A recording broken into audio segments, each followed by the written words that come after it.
G'day, viewers. Just thought I'd do a quick podcast this morning. I was talking to some people in the visitor centre in Ravenshoe, and they said they saw on Channel 7 or whatever that there's a homeless crisis in Brisbane. So I just thought I'd have a quick look and see what's going on with these socialists. Now, here we go. We've got an article from ABC News. Brisbane, doesn't say who from, maybe down the bottom it might. Who's written this thing? It's just a news feed. Who knows? They don't even publish the authors these days. It's all just propaganda. So homeless services are buckling under the pressure to counter Queensland's spiralling housing crisis, some fearing they won't last out the year. The number of homeless people in the Sunshine State has jumped 22% in the past 5 years, according to a report released last week.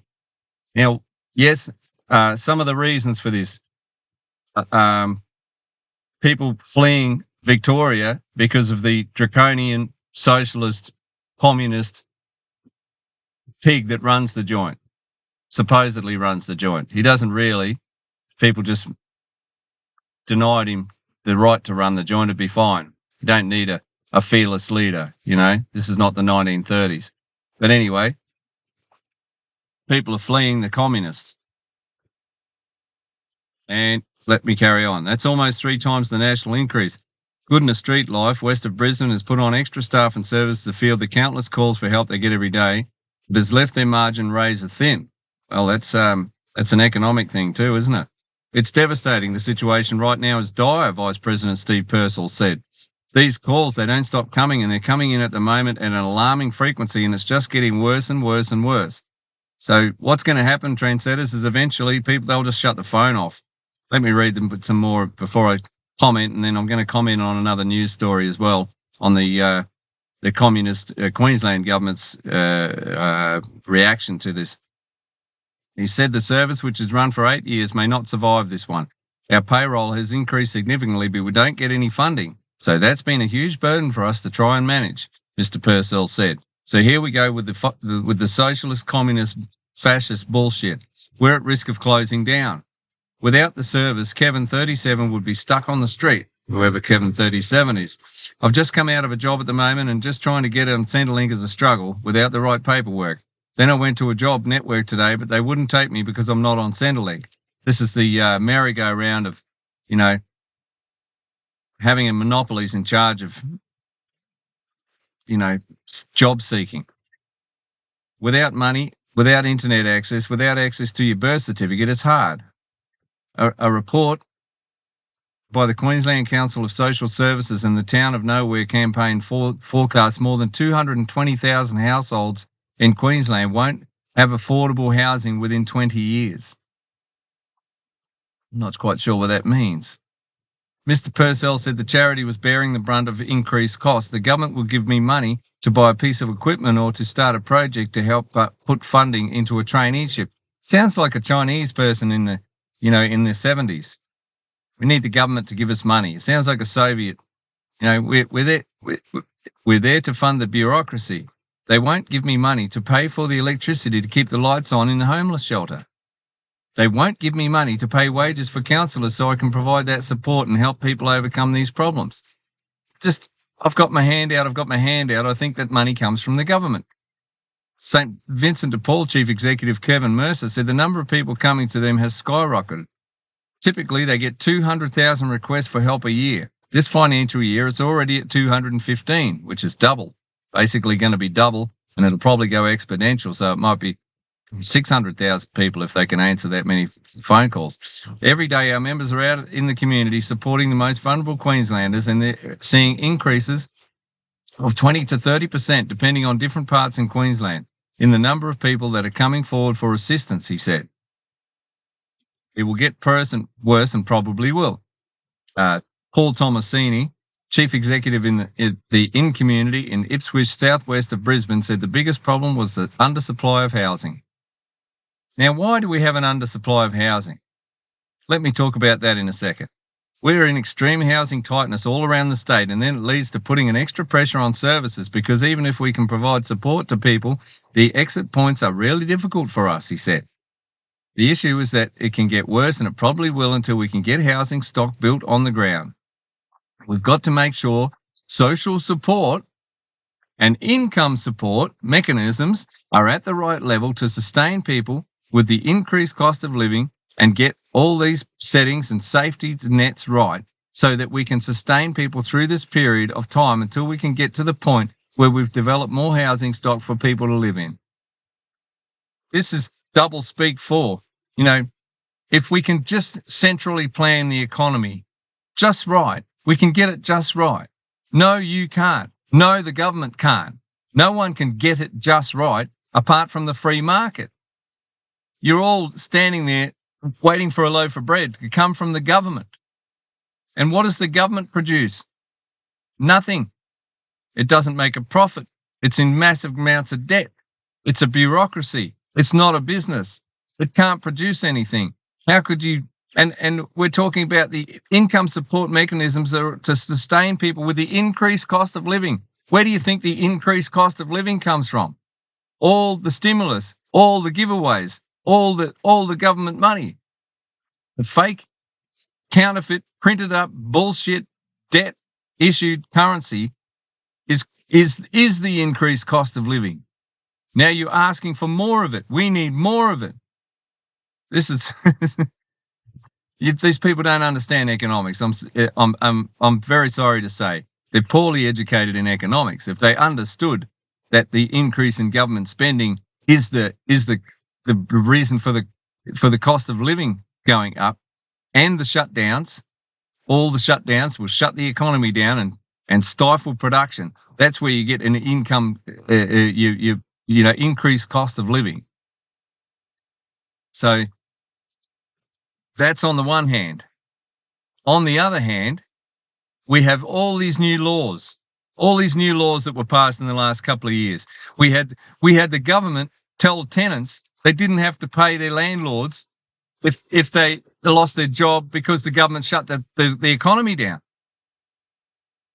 And so the landlords were at the bank going, "Hey, Mr. Bank, I'm in debt. I can't pay it because the tenant won't pay." Now most tenants just kept paying. They knew that was a fallacy.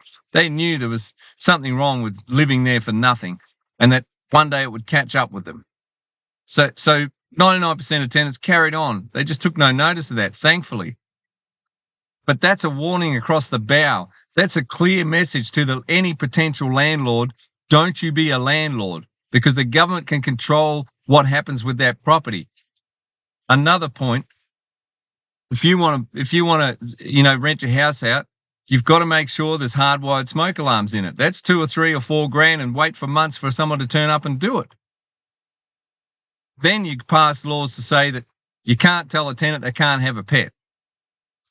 So, they can apply for a dog. If you don't reply within 14 days, you can have the dog. And you can't say no pets when you're advertising for it. So you have to, the agency or whoever the landlord is, they've got to try and screen and say, "Have you got any pets?" Well, you know what happens? You know what? There's a loophole. The tenants aren't stupid. They can say, "Nope, got no pets." Move in. They put the dogs at mum's for a while and move in and then go, "We want a dog." And the landlord can't say no unless it's a strata title issue or something like that. So the tenant can just say, to get into the house, they've got no dog, and then they can just say, "We're applying for a dog," and you can't say no. There you go. You've got a dog in your house that you didn't want. So that's what happens in reality. So also, if you've got a tenant on a periodic lease, you have to be moving into it yourself or a family member, or you have to be selling it to give them notice to leave. You can't just rent it out for 5 years and then say, "Oh, we want the house back." It's your house, but thanks for looking after it, and here's 2 months' notice. If it's on a periodic lease, the tenant can just not go. They can say, "No, that's not a good enough reason." They just don't go. So you're stuck with a tenant for life if you're on a periodic lease, unless you want to move into it yourself and uproot your life. It's a massive thing to try and take over your rental property. So if you're an investor, if you've got, money to buy rental properties with, why would you do that? Why would you? You can just go and buy shares in BHP and get a 9.3% return. You don't have to manage anyone. So they've diminished the landlords. Right, another point. all of the landlords, a lot of the landlords in the last 20 years were poor buggers that just were quite happy paying their own home off. And then they were goaded into the system like, well, you can buy 2 or 3 rental properties with all this debt. You can go and get a big, massive, great, fat loan, and don't worry, the tenants will pay the mortgage. And the interest rates are low anyway, aren't they? So all these landlords weren't true landlords; they were debt lords. And when the governments started bringing out all these rules and telling that the tenant they didn't have to pay if they lost their job because of the shutdowns, the government-driven shutdowns, they sold their rental properties. They came in with their keys and went, "Hey, get rid of this thing, please. Get it out of my books. Get it off my books. I don't want the debt. I don't want the trouble of putting people up if this is what's going to happen if the government's going to tell me what to do with it." So they sold their rental properties, and then the people came along and bought them, owner occupiers, young people that never seen the 2008 crisis or the 2000 crisis or the 1987 stock market crash. They've never seen any of that. So they went and got a big heap of debt just to buy the house when they probably should have just been renting. So owner occupiers moved in with their debt and let the landlords with their debt out of their debt. And in the meantime, the tenant got thrown on the street. Okay? So this is all driven by government policy. The only solution is to get the government out of it. The free market provided houses for everybody, whether it was rentals or most people could have, in the free market, everyone could afford to buy their own house. In the 60s, in the 50s, in the 40s, in the 30s, you just saved up and bought your own house. It was only a year's wages anyway. Everything was cheap. So now this great big massive debt bubble, let's Google the Australian debt clock and see where the government spending is the problem. The government spending is the problem. It's right from the core of it. You've got the fire chief going around and lighting fires and then putting them out and saying, look, the government's helping. I'm helping. I'm putting the fire out. The government breaks your leg and then gives you a crutch and says, look, we're helping. We're helping. So let me just stop there on that article and we'll go to this communist bloody thing here. The Premier back to the drawing board today, addressing how her government intends on fixing Queensland's current affordable housing crisis, declaring plans for a rental cap. We are looking at rent increases of being once a year instead of twice a year. There would be no cap. So there's already a socialist system in place where you can only put it up twice a year. And they're just about to announce it has to be fair market value. Well, how can you know what the market is when you're interfering with it? So they're going to make it so you can only put it up once a year. And then they're going to say, then a landlord's going to try and make up for all the inflation that the government caused, and they're going to put it up by a lot. And then the government's going to say, no, that's not fair market value.